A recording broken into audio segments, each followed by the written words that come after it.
에베소서 2장 8절에서 10절 말씀입니다.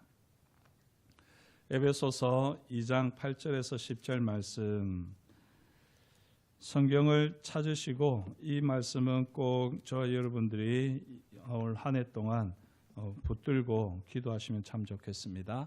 에베소서 2장 8절에서 10절 말씀 우리 천천히 같이 읽도록 하겠습니다. 너희는 그 은혜에 의하여 믿음으로 말미암아 구원을 받았으니 이것은 너희에게서 난 것이 아니요 하나님의 선물이라. 행위에서 난 것이 아니니 이는 누구든지 자랑하지 못하게 함이라. 우리는 그가 만드신 바라 그리스도 예수 안에서 선한 일을 위하여 지으심을 받은 자니 이 일은 하나님이 전에 예비하사 우리로 그 가운데서 행하게 하려 하심이니라. 아멘. 오늘 이제 이 마지막으로 에베소서 2장 8절에서 10절 말씀을 우리가 중심으로 해서 왕이신 예수의 복음을 갈무리하도록 하겠습니다. 사실 이 왕이신 예수의 복음 당연하게 여겨지지만 처음 들을 때는 아주 충격적인 부분이기도 했습니다. 왕이신 예수의 복음을 한 줄로 정리하자면요, 믿음으로 구원을 받는다라고 하는데, 이 믿음이 단순히 우리가 지금까지 알고 있었던 믿음이 아니라는 것입니다. 믿음을 뭘로 바꿔야 된다고 했습니까? 충성입니다. 충성으로 구원을 받는다는 거죠. 우리는 일주일 동안 계속해서 이 말씀을 들었으니까 그러려니 하시겠지만, 만약에 처음 만나서 충성으로 구원받는데 이렇게 하면 뭐야, 그 교회 이상한데 가지마, 이렇게 이야기할 수도 있을 것입니다. 그만큼 이 믿음으로 구원을 받는다고 하는 기존에 우리가 가지고 있던 생각이 잘못된 것은 아닙니다만, 그러나 그것이 건강하고 온전하다고 이야기하기는 참 어렵습니다. 그 피스티스라고 하는 것이 믿음으로 단순한 믿음으로 표현될 때도 많지만 실제로는 충성으로 우리가 이해해야 할 때가 훨씬 더 많습니다. 자, 그래서 충성으로 구원을 받는다라고 말을 했지만요, 사실 이 왕이신 예수의 복음을 선 저자도 이것이 기존 교회에, 특별히 이 조금 보수적인 사람들 같은 경우에는 이 변화를 싫어하기 때문에 이런 말씀을 들었을 때 거부 반응이 일어난다는 거죠. 거부감이 일어난다는 것입니다. 예수님이 왕이신 건 알겠지만 충성으로 구원을 받는다? 그건 좀 너무 좀 오반데, 너무 앞서갔는데, 이렇게 이야기할 수도 있다는 것입니다. 그래서 마지막으로 이제 이 오늘 갈무리를 하면서요, 이 에베소서 2장 8절에서 10절 말씀을 가지고 우리 앞에는 충성으로 구원을 받는다고 하는 이 왕이신 예수의 복음이 세 가지 도전 아래에 있다, 도전 앞에 있다는 것입니다. 그 첫 번째는 교리의 도전이 있고요, 두 번째는 목회적인 도전이 있고, 세 번째는 선교적인 도전이 있다라고 하는 것입니다. 먼저 교리적인 도전에서 보자면 이 에베소서 2장 8절에서 10절 말씀에 나와 있는 5가지를 우리는 바로 설명을 할 수 있어야 된다는 겁니다. 지금까지 알고 있던 이제 생각을 넘어서서 조금 이제 교리적으로 우리가 더 구체적이고 온전하게 알아야 되는데, 그 5가지는 바로 은혜, 오늘 말씀에 나와 있는 대로 8절에 너희는 그 은혜에 의하여 하는 이 은혜에 대해서 우리가 알아야지 되고요, 그 다음에 믿음으로 말미암아 하는 믿음을 알아야지 되고, 구원을 받았으니 구원을 알아야지 되고요, 그리고 이것은 행위에서 난 것이 아니니 하는 행위를 알아야지 된다는 것입니다. 그리고 자랑하지 못하리라 라고 하는 이 자랑이라고 하는 것도 알아야지 되고요, 또 10절에 선한 일을 위하여 지으심을 받았다는 이 선한 일이 무엇인지 우리는 설명을 할 수 있어야지 된다는 것입니다. 여기에 대해서 지금까지 어떻게 이해했는지 모르겠지만 이 5가지를 왕이신 예수의 복음의 터에서 우리가 이야기할 수 있을 때에 우리는 왕이신 예수의 복음을 제대로 이해했다라고 할 수 있을 텐데요. 이 첫 번째 은혜, 이 은혜는 값없는 은혜일까요? 구원하는 은혜일까요? 구원하는 은혜입니다. 그죠? 여러분들이 은혜를 생각할 때 값없는 은혜는 이제는 잊어버리셔야지 됩니다. 프리그레이스라고 영어로 이야기할 수 있을 텐데, 이 값없는 은혜는 이미 신학적으로는 아주 위험하고 조금 왜곡되고 변질된 그런 이제 신학으로 이야기되고 있습니다. 그렇다고 해서 하나님의 은혜가 값없이 주어지지 않는다는 말이 아닙니다. 하지만 값없는 은혜를 주장하는 사람들은요, 이 값없는 은혜 때문에 그 다음에 우리가 아무렇게나 살아도 된다는 식으로 이야기를 할 수밖에 없습니다. 다시 한번 말씀을 드리면 그 시기가 창조 이전으로 이어지기 때문에 하나님이 창조 이전에 우리를 구원해 주셨기 때문에, 정해졌기 때문에 그 다음에 우리는 마음대로 살아도 된다는 것이죠. 그리고 우리가 주님께 어떤 보답도 할 필요도 없고 보답을 할 수도 없다는 거죠. 왜냐하면 창조 이전에, 창세 전에 이미 하나님께서 그렇게 정해 놓으셨기 때문에 우리는 그 은혜를 그냥 받아들이면 된다. 이것이 값없는 은혜입니다. 하지만 우리가 이렇게 들을 때마다 항상 우리 마음에 항상 물음표가 있지 않았더랬습니까? 그래서 구원하는 은혜, 왕이신 예수의 복음에서는 어떻게 이야기합니다? 어떻게 이야기합니까? 창세전에 하나님께서 예정하신 존재는 우리 각 개인입니까? 교회입니까? 교회라는 것입니다. 하나님께서 창세전에 하나님이 계획하시고 구원하신 것은 교회입니다. 교회. 그렇다 해서 그 교회도 이런 교회가 아니라 에베소서 2장에 나와 있는 것처럼 예수 그리스도를 머리로 하고 하는 한 세 사람이 바로 교회입니다. 이 교회는 예수님이 머리로 하시기 때문에 지금 예수님은 어디 계시지요? 하나님 보좌 우편에 계시지요. 하나님 보좌 우편에 계신 그곳이 머리가 되고 이 땅이 발이 되는 우주적인 한 세 사람입니다. 이 우주적인 교회를 하나님께서는 창세전에 예정하셨다는 것이에요. 그래서 이 구원에 대한 하나님의 예정은 집단적으로 교회를 두고 하는 말이죠. 그래서 우리라고 표현을 하는 겁니다. 우리라는 표현을 너무 자주 쓰니까 나 개인을 이야기할 때 이 우리를 적용을 하지만 사실 서양에서는 철저하게 나와 우리는 구별되는 것이거든요. 그래서 이것은 개인적인 구원이 아니라 집단적인 구원, 교회를 향한 구원이라고 할 수 있고요. 그리고 그럼에도 불구하고 우리에는 각 개인이 포함되기 때문에 개인이 창세전에 구원받기로 계획되었다고 해도 틀린 말은 아닙니다만, 그러나 먼저는 교회가 구원을 위해서 하나님이 계획하셨다는 것입니다. 그리고 무엇보다도 중요한 것은 하나님께서 우리에게 은혜를 선물로 주셨을 때 거기에 대해서는 반드시 뭐가 있어야 된다고요? 보답이 있어야 된다는 겁니다. 이게 원래 성경에 쓰여졌을 때의 원래 기본이었습니다. 기본. 은혜는 보답을 줄 수 있는 사람에게 베푸는 것이 은혜였다는 것이죠. 이게 기본인데 이 기본은 이제 변질되어서 잊어버리고 은혜는 값없이 아무것도 보답이 없어도 그냥 주어지는 것이 은혜다라고 우리는 그렇게 변질되어서 받아들이는 겁니다. 물론 하나님의 은혜는 그렇습니다. 하나님의 은혜에 우리는 보답할 수가 없습니다. 그것이 하나님의 은혜이기는 하지만 그러나 기본적으로 은혜에는 보답이라고 하는 것이 있어야 되는 겁니다. 그리고 이 보답을 하지 않으면은 은혜가 받아들여진 게 아니에요. 누군가가 내게 선물을 줬다? 그러면 그 선물을 내가 받았다면 거기에 대해서 조그만 반응으로서 보답이 있어야지만 그 선물을 선물로 받은 것이 되는 것입니다. 선물을 받아놓고도 아무런 보답을 하지 않는 거는요, 이게 선물이야? 이건 툭 던져버린 거나 진비 없는 것으로 여긴다는 거죠. 그래서 반드시 선물에는 보답이 있어야 되고요, 하나님의 은혜는 보답이 있어야 되는 겁니다.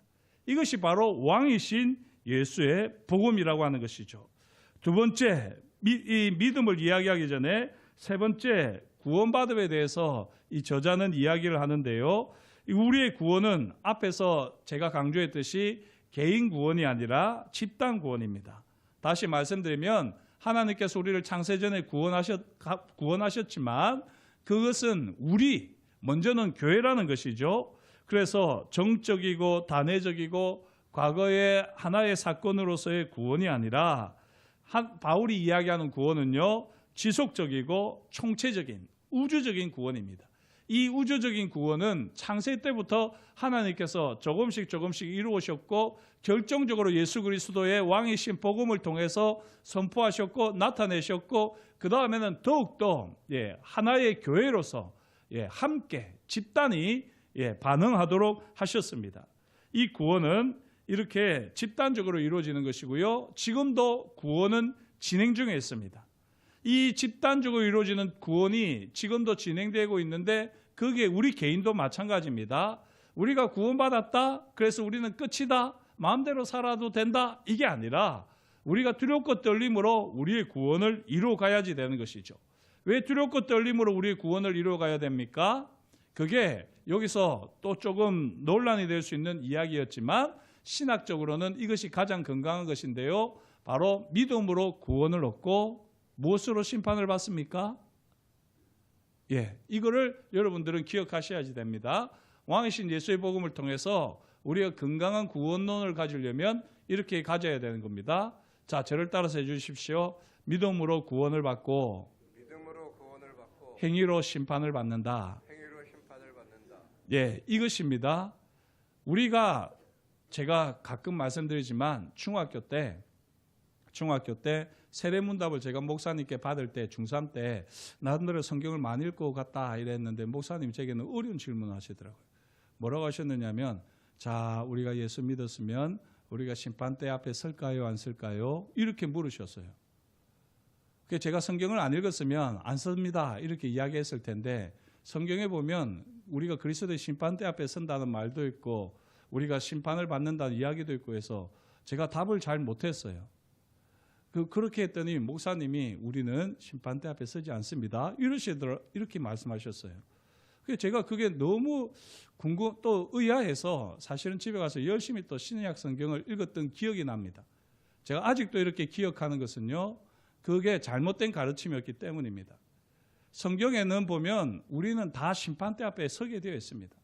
그리고 심판대 앞에 선다는 것은요, 그것은 우리가 믿습니다라고 하는 이 믿음의 고백도 물론 포함이 됩니다만 우리의 행위에 대해서 우리는 심판을 받을 수밖에 없습니다. 심판대 앞에 선다는 것은 그게 기본입니다. 기본. 그래서 이 성경은 끊임없이 우리에게 행위 심판에 대해서 이야기합니다. 믿음으로 구원을 받습니다. 그러나 우리가 행위로 심판을 받는다 하는 것이 로마서에서도 분명히 나타나고 있는 것이었습니다. 그러므로 이 행위의 심판 앞에 우리가 쓸 것을 기억하고 우리는 두렵고 떨림으로 여전히 우리의 구원을 이루어가야 되는 것입니다. 아니, 그러면 믿음으로 구원을 받는다고 했는데 그 믿음은 아무 소용이 없습니까? 아니요. 믿음으로 구원을 받지요. 그러나 이 믿음은 어떤 구원입니까? 값없는 은혜를 주장하는 구원이 아니고요. 우리가 믿음으로 구원을 얻는다고 하는 이 믿음은 예수님께서 우리에게 먼저 보여주신 믿음입니다. 이걸 믿음이 뭐라고 그랬죠? 피스티스가 뭐라고요? 충성이라고. 예수님께서 먼저 우리에게 보여주신 믿음은 신실함이고 충성입니다. 예수님께서는 십자가에서 죽으시기까지 하나님께 복종하시는 믿음, 충성을 보여주셨습니다. 그런 거로 우리가 주님을 따라가면서 보여야 되는 믿음, 우리가 고백해야 하는 믿음은 입으로만 하는 것이 아니라요, 우리 삶으로 나타나야 되는 충성이라는 겁니다. 우리 스스로는 충성할 수 없습니다.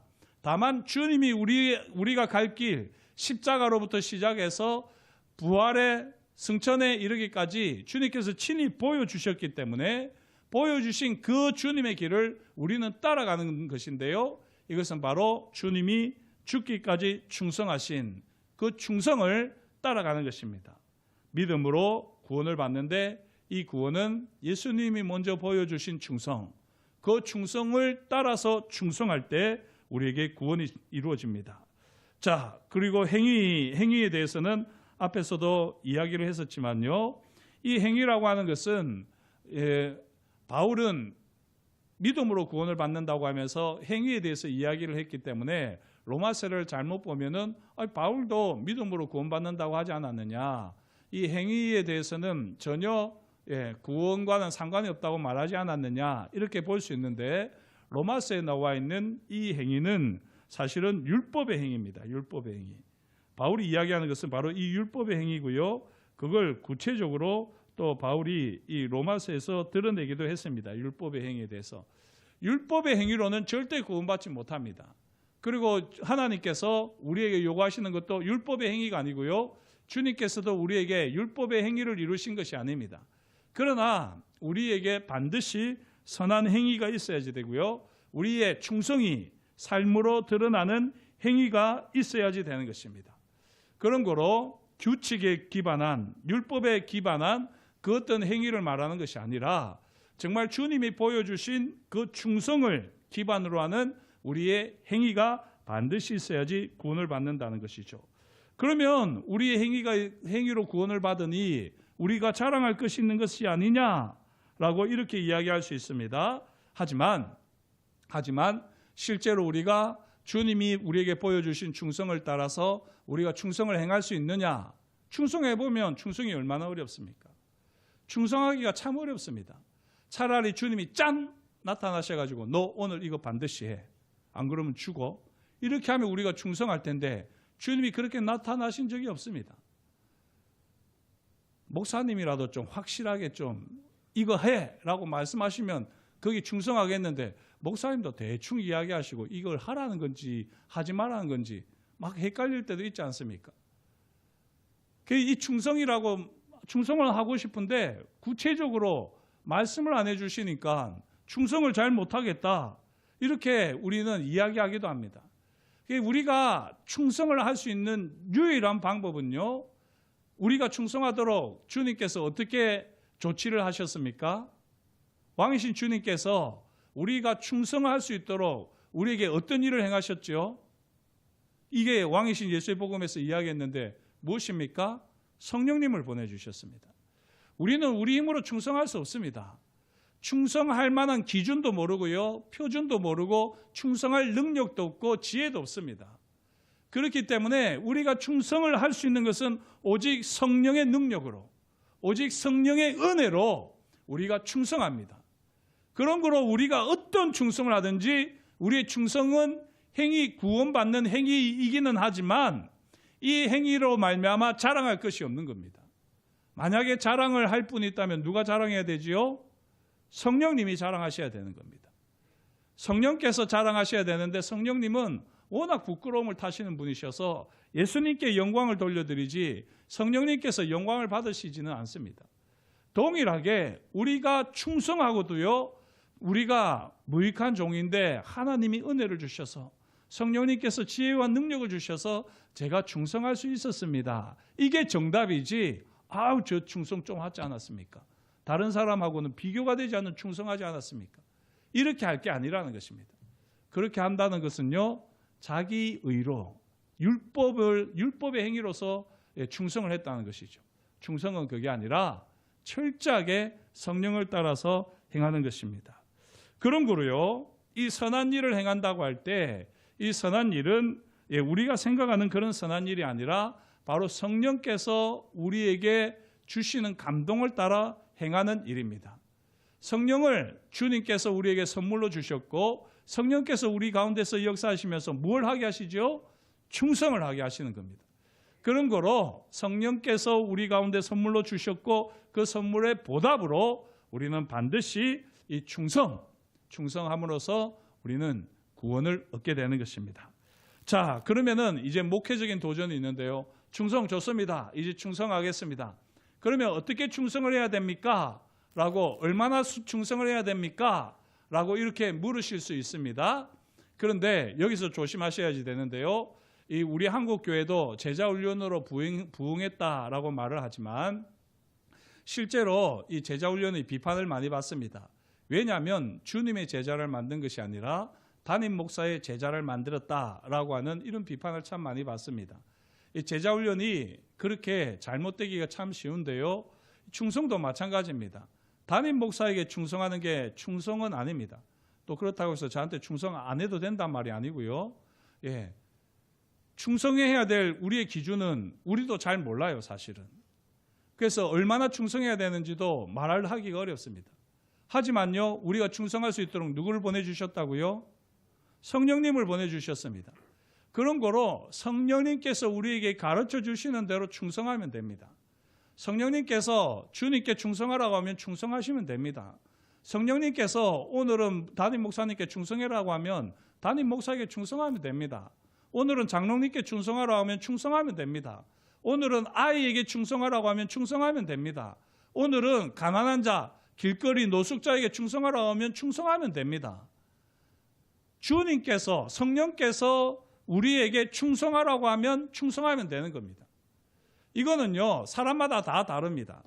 그런 거로 나의 충성을 가지고 다른 사람들에게 인정을 받으려고 하는 것도 어리석은 일이고, 다른 사람의 충성을 가지고 가타부타 판단을 내리는 것도 어리석은 일이고, 다른 사람의 충성을 비판하는 것은 정말 해서는 안 되는 일입니다. 성경은 이야기하지 않습니까? 하나님께서 하나님의 종을 하나님의 종으로 부르신다는 거예요. 그래서 만약에 종이 조금 불만이 있고 종에 대해서 뭐 이렇게 할 말이 있으면 주인에게 이야기하라는 것입니다. 그게 성경이 말하는 바입니다. 그런 거로 저와 여러분들은 성령께 충성하는 우리가 사람이라고 하면, 또 그렇게 내가 살아간다고 하면 사람들에 대해서 가타부타 이야기할 필요가 없습니다. 특별히 주의 종에 대해서는 사람 그렇게 가타부타 이야기할 게 없어요. 만약에 부족한 게 보이고 허물이 보이고 그러면 주인에게 이야기를 하셔야지 됩니다. 그러면 그 주인이 그 사람의 상황에 맞게 충성을 요구하시고 충성의 지혜를 주시고 능력을 주셔가지고 충성된 사람으로 만들어 주실 줄 믿습니다. 이게 바로 목회적인 도전입니다.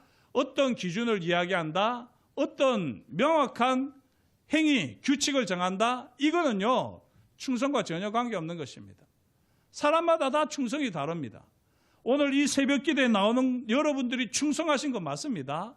그렇다고 해서 새벽기도 안 나오는 사람들이 충성하지 않은 것이냐, 뭐 추워서 저기 유튜브로 이 새벽기도 하는 사람은 충성하지 않는 것이냐, 다 나름대로의 사정이 있을 것입니다. 그분들은 그분들대로 충성을 하고, 만약에 그 충성이 부끄러우면 성령께서 부끄럽게 하시는 겁니다. 성령께서 깨달음을 주시는 겁니다. 예배를 드리면서 나는 열심히 이렇게 봉사하는데 어떤 사람들은 예배도 안 드리고 봉사도 안 하고 왜 저러나, 그렇게 마음을 먹는 순간요, 나는 충성을 하지 않기 때문에 충성하지 않는 나를 보는 그 사람들은 더 충성하지 않습니다. 그런데 내가 이런 마음이 들더라도 인내하면서 하나님 앞에서 철저하게 충성을 하면요, 그 충성을 보고는 하지 않던 사람들이 부끄러워지는 거예요. 하나님께서, 성령께서 그런 부끄러운 마음을 주시는 겁니다. 그래서 함께 충성하게 하시는 겁니다. 내가 해야 할 일은 하지 않는 것에 대해서 신경 쓰거나 비판할 것이 아니라 내가 오직 주님 앞에 철저히 충성하고 있느냐, 이것만 보면 되는 겁니다. 이렇게 할 때 우리는 주님이 기뻐하시는 충성의 공동체로 바뀌어져 갈 줄 믿습니다. 마지막 세 번째, 선교적인 도전인데요.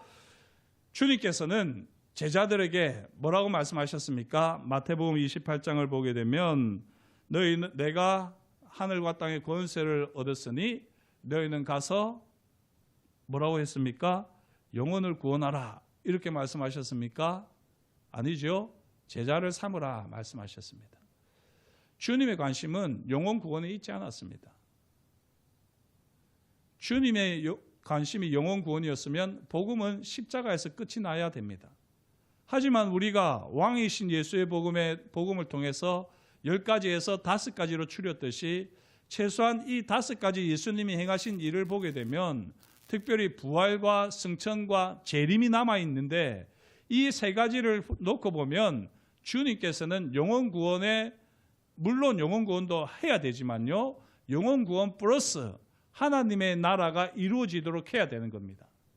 왕이신 예수님이 다스리시는 것을 경험해야지 이게 진짜 복음이고 온전한 복음입니다. 그리고 이 일을 이루려고 하면, 왕이 하나님의 나라를 경험케 하려면은 우리는 한 사람을 영혼 구원할 뿐만 아니라 제자를 삼아야 되는 것입니다. 제자 삼는 게 무엇일까요? 왕이신 예수의 복음을 전해서 어떻게 해야 됩니까? 충성으로 구원받게 해야 되는 것입니다. 그러므로 저와 여러분들이 제자 삼는 삶을 살아내야 됩니다.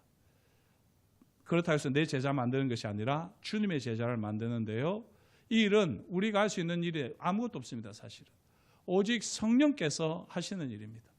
우리가 어디까지 이르렀든지 우리의 충성을 가지고 아무 그거 할 것 없어요. 충성은 정도의 차이가 있을지 몰라도 오직 주님만이 아십니다. 그래서 우리가 우리 보이는 눈으로 사람들을 판단할 것도 아니고 또 그걸 가지고 우리가 제자 훈련을 한다 이게 아니라 진짜 왕이신 예수님 앞에서 내가 충성하는 삶을 살아내고 이걸 보고 같이 동참하게 되면 그 사람들이 왕이신 예수의 복음의 제자가 되어가는 것이죠. 그렇게 되는 가운데 하나님의 나라가 이루어지면 이것이 제자 삼는 것의 완성이라고 할 수 있습니다. 이 충성은 우리가 주님 앞에 설 때까지 계속해서 이루어질 일입니다. 온전한 충성을 이루는 사람이 어디 있겠습니까? 온전한 충성은 없습니다. 다만 우리가 최선을 다하는 충성이 있을 뿐입니다. 아직까지 우리가 구원에 대해서 불안한 건요, 그거 당연한 일입니다. 그런 불안이 없는 것이 오히려 위험한 신앙입니다. 두렵고 떨림으로 나는 주님 앞에 충성하고 있는가? 나는 이 충성을 통해서 또 다른 사람을 충성하게 만들고 있는가? 그렇지 않으면 내가 불순종하면서 다른 사람들까지 불순종하게 만들고 있는가? 그걸 늘 살펴야셔야 됩니다. 특별히 자녀들을 보십시오. 자녀들이 충성하면 여러분들이 충성하는 것이고요. 자녀들이 불충성하면 여러분들이 불충성하고 있는 겁니다. 저는 자녀가 없어서 이 부분에 대해서 너무 자유롭게 말씀드릴 수 있는데 여러분들이 진짜로 내가 충성하는지 안 하는지를 보려면 가족을 보면 알 수가 있거든요. 말로만 충성해가지고 자녀들이 충성을 배울 수 있을까요? 결코 그렇지 않습니다. 나는 진짜 충성하는데 우리 자녀들은 왜 이렇지? 왜 충성하지 않을까? 그러면 충성을 흘러가게 하십시오. 충성이 흘러가게 하십시오. 그래서 자녀들도 충성된 하나님의 사람이 될 수 있도록. 그래서 이 험악한 세상 가운데 왕이신 예수의 복음을 가지고 성령의 능력과 지혜를 가지고 그렇게 충성된 삶을 살아내고 또 다른 충성된 사람들을 만들어내는 사람이 되도록 그렇게 우리가 우리의 자녀들부터 제자로 삼아 나가야 되는 겁니다. 이것이 저와 여러분들에게 주어져 있는 사명입니다. 너 뭐 하다 왔냐? 네 자녀에게도 왕이신 복음을 제대로 삶으로 가르치지 못하고 뭐 하다 왔냐? 그렇게 말씀하시면 뭐라고 말씀하시겠습니까? 여러분들 최소한 양손에 여러분들의 제자는 있어야지 됩니다. 나 이분하고 같이 신앙생활하는 것이 너무 행복했습니다. 나 정말 이 사람이 예수 모를 때 이분을 데리고 와가지고 이분 예수쟁이 만들려고 얼마나 인내하고 참고 해가지고 이 사람이 예수 믿는 사람이 됐는지 모릅니다. 지금은 저보다 더 훌륭한 사람이 되었지만 그래도 이분이 주님 앞에 충성된 사람으로 설 수 있었던 것은 저의 인도가 있었기 때문입니다. 이거는 자랑이 아니라요. 주님 앞에 우리가 드리는 영광인 겁니다. 이런 영광을 드릴 수 있어야지 됩니다. 최소한 여러분들 2사람은 있어야지 됩니다. 아직까지도 내가 전도한 2사람이 없고 충성된 2사람이 없으면요. 회개하고 2025년도에 무엇보다도 전도와 제자 훈련에 힘써야지 됩니다. 이건 제가 드릴 말씀이 아니라 오늘 성령께서 각자에게 주시는 말씀입니다. 돌아보십시오. 꼭 돌아보셔서 내가 얼마나 충성된 삶을 살았고 또 충성된 정인들을 세워나갔는가. 손주들이 제일 좋잖아요. 자녀들은 말 안 듣거든요. 더군다나 다 컸는데 갑자기 왜 이러세요? 이렇게 이야기할 수 있습니다. 하지만 손주들은 어려서부터 잘 훈련할 수 있지 않습니까? 물론 그것도 사람 마음대로 되지 않지만 성경에 보면 손주가 노인의 면류관이라고 그렇게 말하지 않습니까? 최소한 손주들이라도 믿음으로 양육하셔야죠. 부모는 잘 모르잖아요. 처음 키워보는 거기도 하고 또 먹고 사는 게 너무 바쁘다 보니까 아이 자녀 교육에 신경을 쓴다고 하지만 실질적으로 신앙 교육은 못 씁니다. 그러면 손주들의 신앙은 할아버지 할머니의 신앙을 따라가게 되어 있습니다. 최소한 손주들의 신앙은 책임을 지셔야죠.